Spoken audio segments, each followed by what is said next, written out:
Your book, even without the Washington Post, says in 1959, when an article appeared in page 7 near the tire ads, as I call it, on the Washington Post, someone at the CIA picked up that a Marine corporal had defected to the Soviet Union.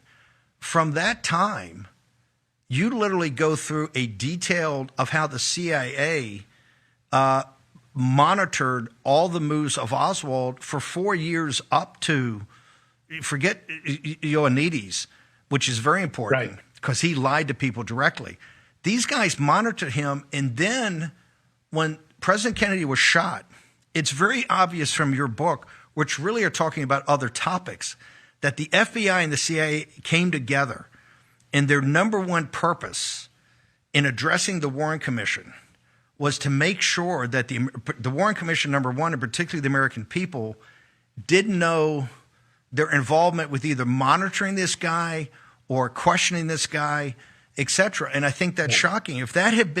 If these revelations had been brought up by Walter Cronkite on Friday evening at 10 o'clock on the 22nd of November of 1963, the arc of American history would be quite different, would it not?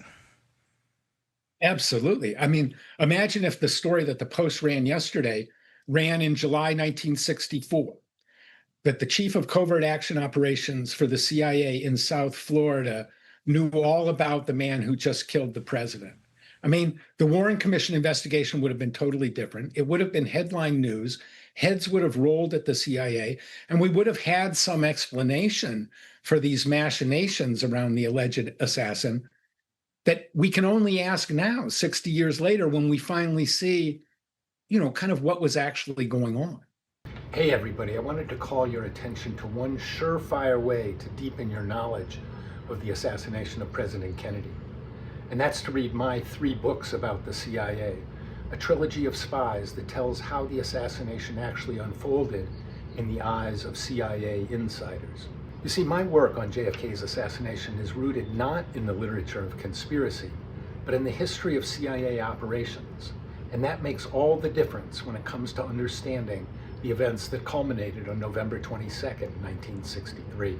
You'll want to check out my 3 CIA books that tell the story of the founding generation of the Central Intelligence Agency and what 3 insiders actually thought about JFK's assassination. Meet charismatic Station Chief Winston Scott as he surveils Lee Harvey Oswald 6 weeks before Dallas. Meet urbane CIA Director Richard Helms as he fends off President Richard Nixon's attempts to blackmail him over JFK's assassination.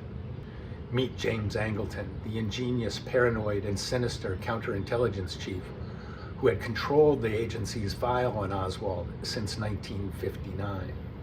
In these books, you'll see the real historical foundation of the events that led to President Kennedy's assassination, and you'll understand this event in a much deeper way. Check out my books at jeffersonmorleybooks.com. You can buy all of these books there, as well as my other nonfiction book, Snowstorm in August. So check out the Trilogy of Spies.